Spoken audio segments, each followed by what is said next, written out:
More pain at the pump for California drivers as gas prices are projected to spike to a record high. We'll tell you why and what can be done about it. Plus, should the California Constitution be amended to guarantee you a right to clean air and clean water? Coming up, we'll explore all of that and more.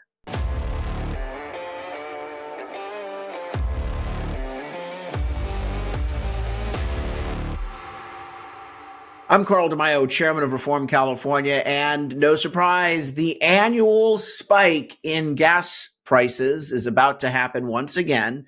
And every year that this happens, it always eclipses the previous year's record-breaking high. And this year we expect no different. Californians are going to have a massive sucker punch to their wallet at the pump. Here is the story up in the Fox 11 area.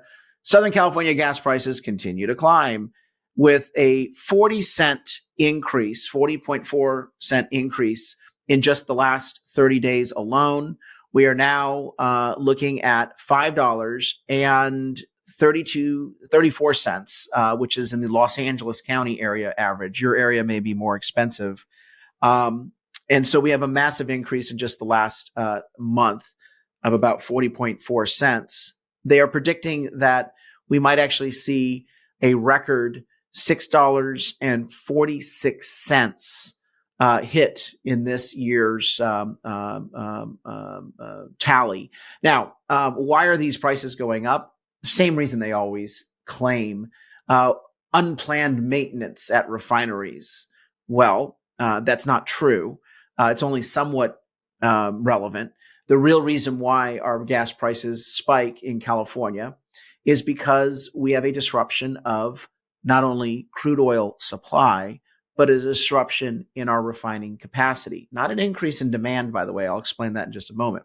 We also have the highest taxes in the country on our prices of gas. Our gas is typically $2.50 higher than the national average. I've always said, when Democrats say and the liberal media say that the reason why gas prices are so high is that the oil companies are profiting. They're gouging at the pump.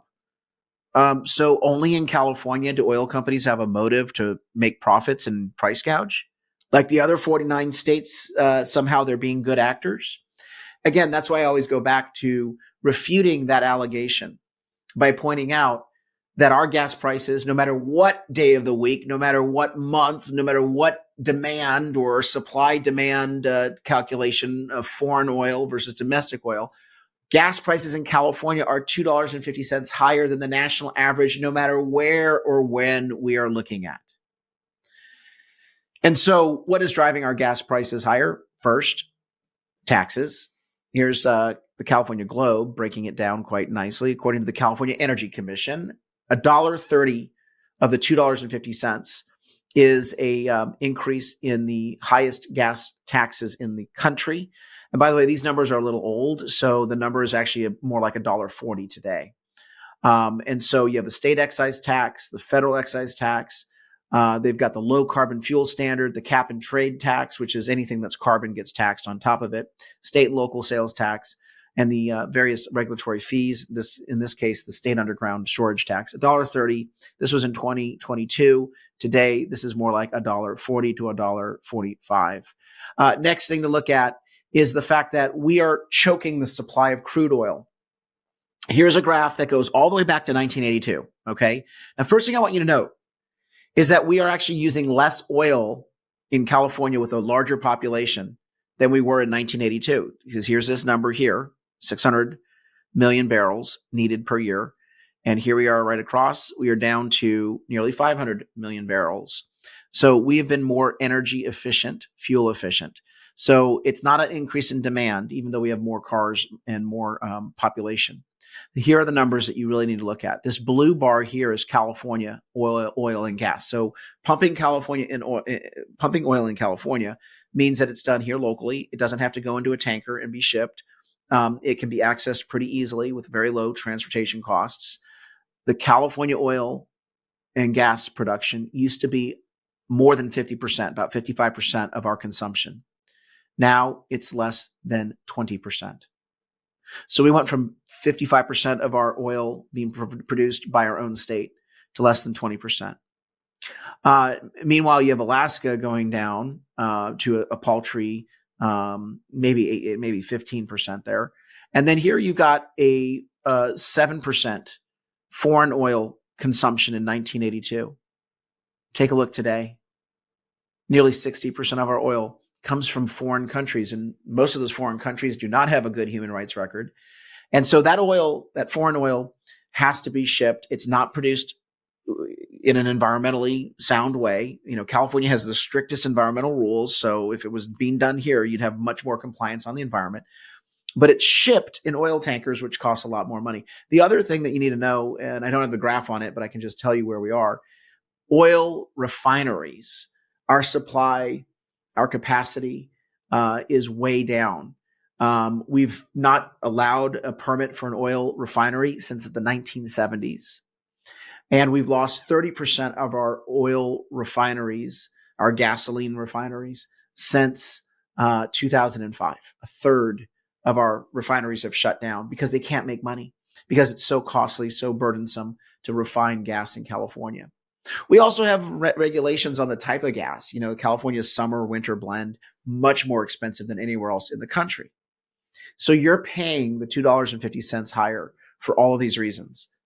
Taxes, the fact that we've choked off the supply of oil, and the fact that we've regulated the hell out of refining gasoline in this state. You're going to be paying more than in other states. The question you need to ask, are we getting an environmental benefit for all that extra money? Your burden, your household burden, are you getting an extra benefit versus other states? Are other states seeing awful air quality and environmental damage? I would argue no. I would argue that they're just simply imposing these costs on you, making it harder for you to make ends meet, for virtue signaling, for wokeism, to claim that they're doing something good on the environment when in fact they're just doing something bad to you, the consumer. By the way, $2.50 per gallon of gas increase, $2.50 times 20 gallons times 52.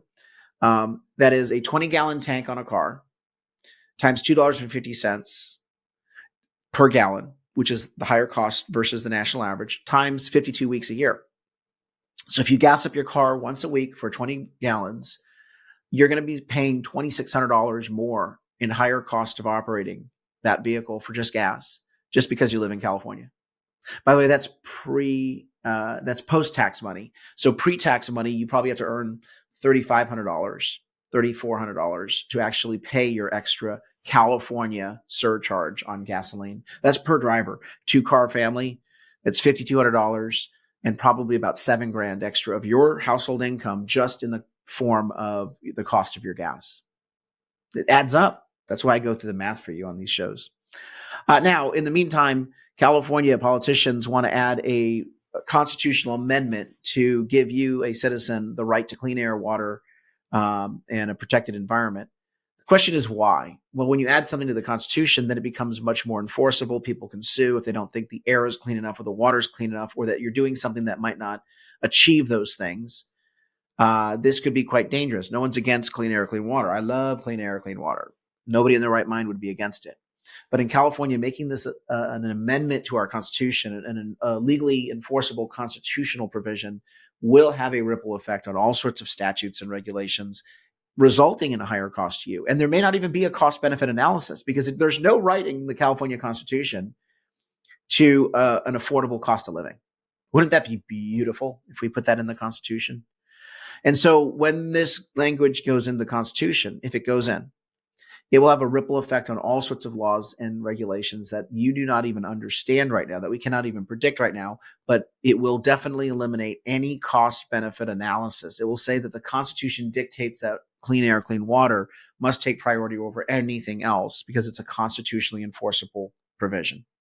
Now, meantime, these same Democrats talking about this constitutional amendment, they don't want to do anything about real environmental problems. Here's this headline from, we covered this a couple weeks ago. New report, public health crisis unfolds as Tijuana River sewage contamination escalates.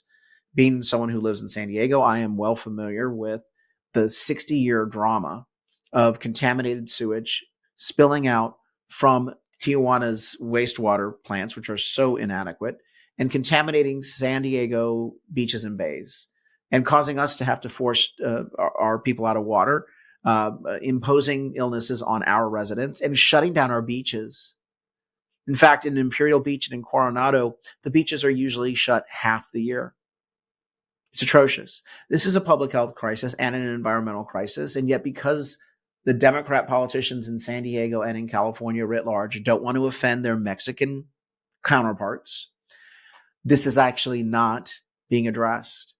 So much for the Democrats and the left caring about the environment. They only care about the environment when they want to get in your pocket, when they want to use it as an issue to scare the crap out of you in order to impose new regulations, taxes, mandates, and fees. So I always say, look, instead of showboating on a constitutional amendment for clean air, clean water, why don't you just give us the clean air and clean water that we deserve? Why don't you make sure that the Tijuana Mexican government officials do their damn obligation and job and take care of their own toilet water? I always think that for every day that one of our beaches gets shut down in San Diego, we should shut down the border.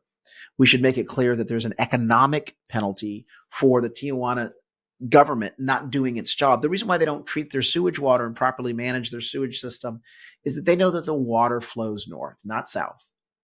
And so why should they increase their cost of living to do right by us, to be good neighbors, when all they have to do is let their sewage water spill out and we have to deal with the contamination and the ill effects? It's time to have politicians that truly care about the environment and will stand up for us, the citizens of the United States of America. You care about clean water, show us what you can do on this issue first before you go out and say, amend the Constitution to give everyone a guarantee of clean water. It's insane. At Reform California, we're leading the fight to try to make sure that we can restore the California prosperity that you deserve, make your cost of living more affordable, while also protecting the environment. Yes, we are environmentalists, but we're common sense about our environmental protection. Check out our website at reformcalifornia.org. Chip in a contribution to help us do our work. I want to encourage you to use our voter guide. It's up there on the top tab, voter guide. And there you'll get our recommended endorsements in all sorts of races, from Congress all the way down to state Senate, state assembly, even school boards and city council races in your area. Check it out at reformcalifornia.org. Help these candidates get across the finish line in November. They are reformers. They will shake up the system in California.